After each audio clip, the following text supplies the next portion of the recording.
So we start on an exterior of House Ladrian, as we cut to the inside.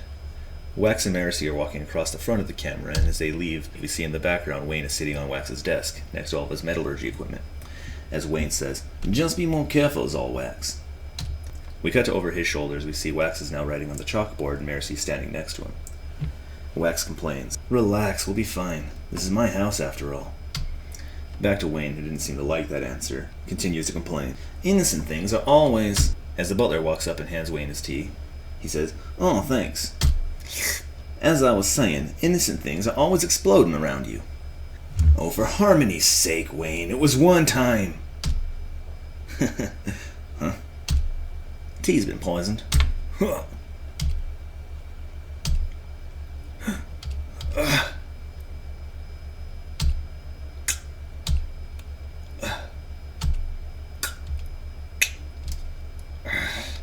We start to pan down Wax's body until we get to the third button on his vest, which starts to glow blue and vibrate slightly, until it launches off of his vest, streaking across the room as the camera pans around it, as we are now behind the button as it flies into the butler, and it connects with the butler right as he fires his gun.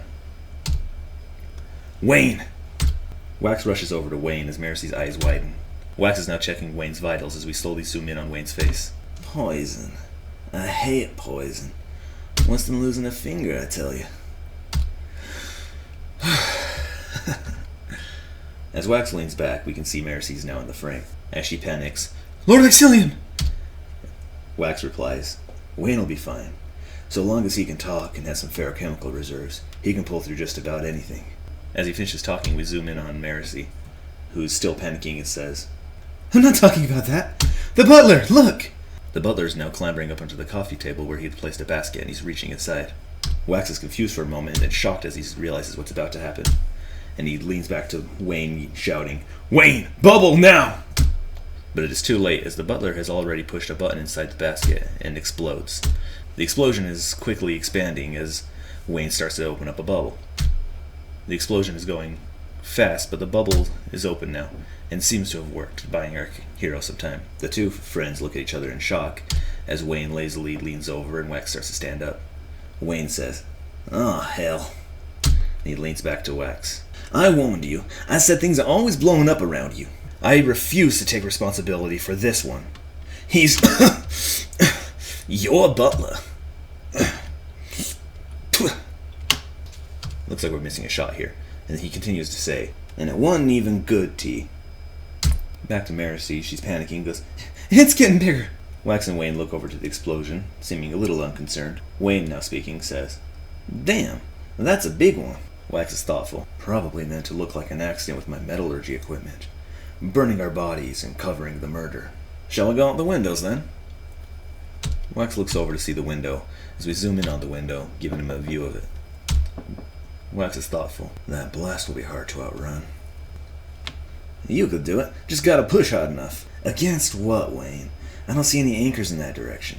Besides, if I launch us backwards that fast, going out the window is going to shred us and rip our bodies apart."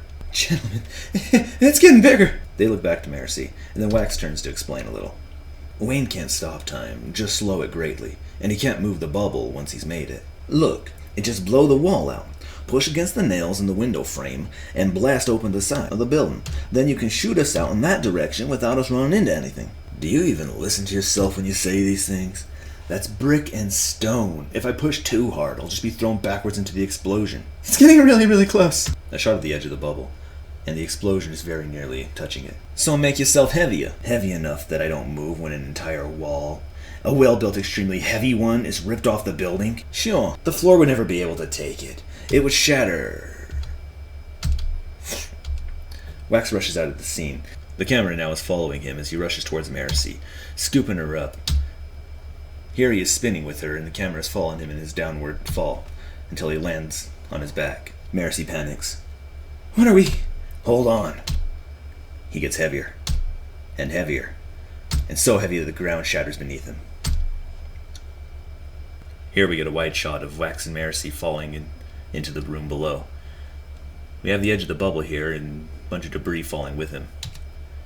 Here he's nearing the edge of the bubble and much of the debris is falling with him, and now the explosion even is chasing him. He is very nearly at the edge of the bubble. and grunts as he passes through. There's a flash of light and a ringing noise as everything fades to black.